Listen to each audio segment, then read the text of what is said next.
Oh god, as a story developer myself, this should be really interesting. Hey guys, so a friend managed to send me a link to this, and going into it relatively blindly. I know that this Intricate is basically an AI generated story. You type in some words here, you type in like an introduction or something, and out will come this AI generated content. Now, I have never tried anything like this before, and I don't really know where this is going to lead to, but let's get started here. My brain's a little bit fried. Did some hiking today, so forgive me if this isn't too juicy. Forgive me if it's a bit dry like my brain. Alright. Speaking of dry, let's see. Alright, here we go. Some nice imagery. There she stood. Her figure was flawless as she stood upon the bright rock overlooking the desert. Her shadow boomed over the sands below as the sun sank ever deeper into the horizon behind her. Alright, let's see let's see what you make out of this, Intricate. With one swift gesture, she drew her light, a strong and red flame, and cast it onto her broken and battered oh my god, her broken and battered flesh. The burning blaze would not set her side of her face, and she could clearly see the beauty in it, rather than the damage. Masochism at its finest. With a with a quick leap, she sprang up the steps to the landing and into the ruins of the tower. Hades stood a few. Just simply that. Hades stood a few. It's probably. I guess I could up the length to generate a little bit. I am assuming that is the amount of words. We'll put it to 460. All right. So this is an interesting first step into this. Let's. Oh shoot. Let's try again here. I couldn't believe my eyes, said the old man. That bitch ran off with my daughter, Link, and you are the only one who can save her. In response, Link simply said nothing, drew his sword, and was headed for the deep forest. It's a nice little homebrew content for The Legend of Zelda. Let's see where this goes. Oh god. He only hoped that the tusked horned beast wouldn't get in his way. The above description is a recount of an event in the mushroom world of Skyward Sword. Now, I know for a fact that is not part of Skyward Sword. That was my favorite Legend of Zelda. For those unaware, the character of Aenir used to reside in this world, a mere child before he is taken captive by a sorcerer who is preparing for an impending battle with Link and his allies. Though Link is young, he is an excellent fighter and has the strength to defeat the beast. Unfortunately, okay, this seems like Intricate just wanted to nerd out with me. That was that was weird. Okay, I think I got an edgy one for you guys. Okay, I had to stop it here. I feel like I was kind of making it too creepy, but here we go. Fire. Why does it burn so good? The pain is healing, so warm and relaxing. My skin blushes to its touch, and the flames dance beautifully in response. I am already afraid of what is going to be generated after this. I can't fight them. I cannot shake them. No matter how hard I try, the pain is soothing, an ocean in which I can escape for just a little while, until I realize I'm sinking, drowning. With a growl, I throw my head back, attempting to escape the torment. The dry orange darkness seems to hang directly above me now, a bottomless pit of pain and anguish. It's at once unbearable and paralyzing. My strength leaves me, and I feel myself succumb to the abyss. Oh god, I guess it fit. You get what you ask for. Okay, after that hellish story, how about a nice, wholesome and enchanting Christmas story? And then I heard, ah, a gentle thud from the chimney. Was Santa here? Had he finally arrived this year? I could only imagine as I quietly scurried out of my room, my little feet nearly silent, his big red nose and the matching red clothes, his hearty ho ho ho, and kicking the snow from his boots. But as I reached the fireplace, I noticed that something seemed off. Oh God. The stick I had just put into the fire wasn't glowing. Why was it still black and cold? Had I been foolish to leave it there and let it die? And why and why did Santa's bag still sit empty by the chimney? As I looked, it dawned on me. It was late. Christmas Day was almost here. Probably why Santa's almost... It was so late that surely the chimney elves hadn't yet come and taken the gifts away, but maybe they had.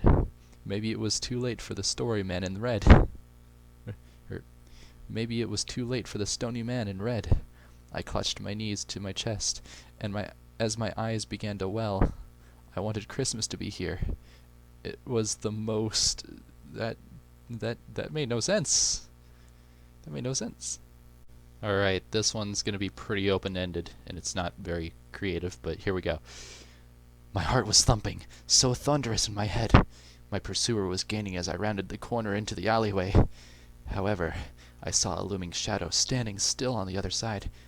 As I drew nearer to exit the alleyway, I turned my head to see a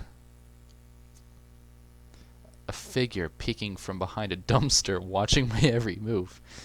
The smell of unwashed urine surrounded me. Why would you wash your urine? That doesn't make sense. Unless you're scrubbing your toilet, I guess that makes sense. My hands gripped the hilt of the pistol. Oh God, I didn't even know I had that. As I pressed myself against the wall, I waited, allowing the seconds to pass until I could smell the rumble of thunder in the distance. What? That's not how that works. I peered around the dumpster and up. The image was hypnotic and slightly reminded me of Jason from Halloween. It was a young man with pale skin, dirty blonde hair, and piercing eyes. It was Steven. I took my eyes off of the stranger, turned back to my... I gotta continue this. Turned back to my own reflection and rewound the footage of the night before. My hands were shaking and my heart thumped faster. I was nervous and excited. All I had to do was to make it past Steven, and I was home free. What the hell?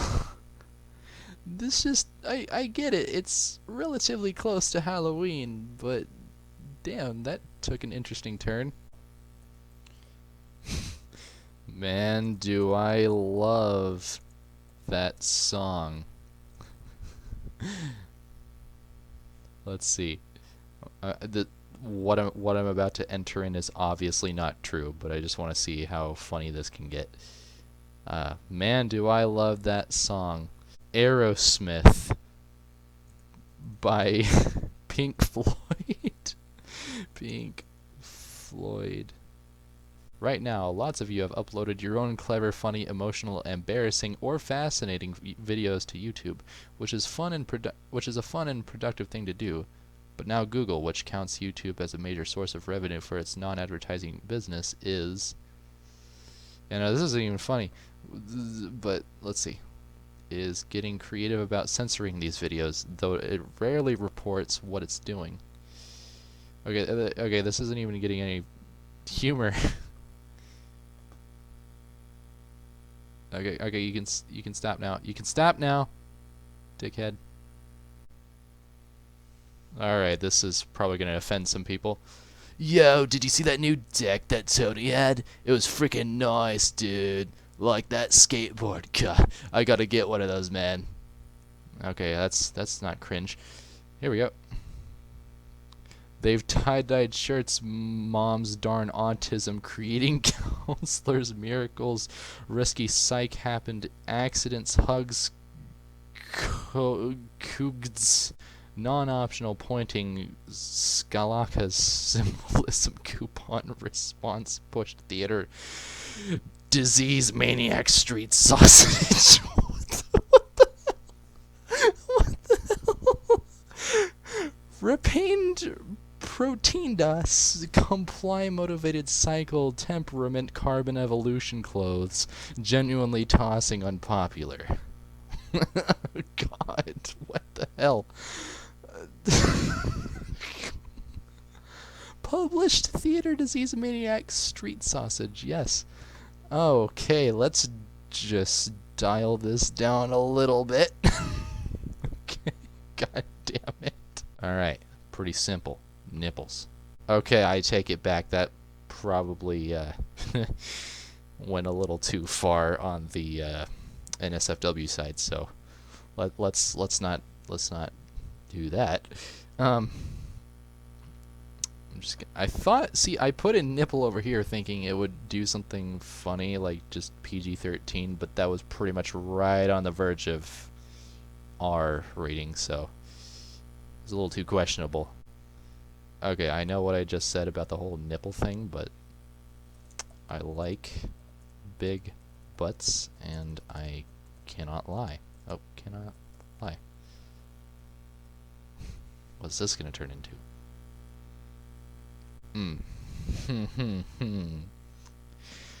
Okay, we're not gonna talk about nipples and butts anymore, or anything related to that. That was definitely that was definitely rated R content. So yeah, let's do something generic. All right, I'm hoping that it'll really twist and bend this riveting anime plot. Frank got so drunk that night that I was the one who had to drive everyone home. Luckily, I was a safe driver despite not being licensed. However, unfortunately, we were pulled over by a local officer. He was looking for the guys who had been fighting earlier that night. I explained to him that we were the ones who had been fighting, and that Frank was the one who had been driving. No, he's not. I'm driving. I mean, this isn't a real story. This never happened in my life, luckily, but the main character is the one who's driving. The officer didn't believe me. Yeah, probably because I was driving. He said that Frank had been driving the car when he was okay, no. No. Okay, let me reiterate. I explained to him that we were the ones who had been fighting, and that Frank was the one who had been driving. The officer didn't believe me. He said that Frank had been driving the car when he was drunk. I told him that Frank had been driving the car when he was sober. He didn't believe me. He said that Frank had been driving the car when he was drunk.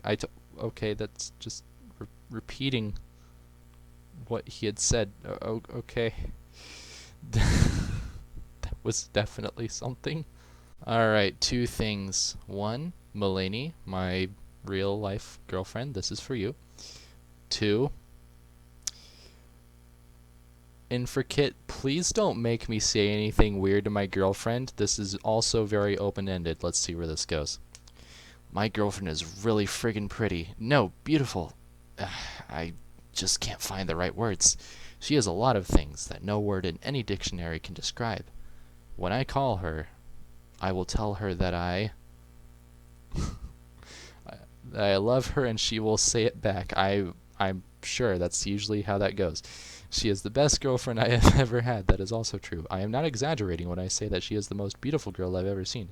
She has a perfect body, and she is tall, slender, and has a great personality. I mean, she's around my height, average, a little bit more on the slim side, I guess, and yeah, definitely a great personality. She has the most amazing smile. She has a goofy smile, and I love it. And she is the most caring person I have ever met. That is also true. She is so smart, yes, and I know that she will go far in life, yes. I am so happy that I have met her, and I am so lucky to have... Okay, this... I could definitely go on reading this, but I don't know if you guys want to, so I'll spare you. This is already telling me what I know, except some of the details. But... yeah. Alright, I'm completely out of ideas. I guess this is some sort of like I don't know, game show type thing. Anyway, here we go. First in line, we have Stacy, a young, smart pilot trainee who wishes to fly international. And here we have John, a big-headed man who is a self-claimed ladies' man without proper proof, the little dick bitch. Lastly, we have Richard, who is a straight-up, downright left-handed dick of a man who loves doing absolutely nothing. Oh, God.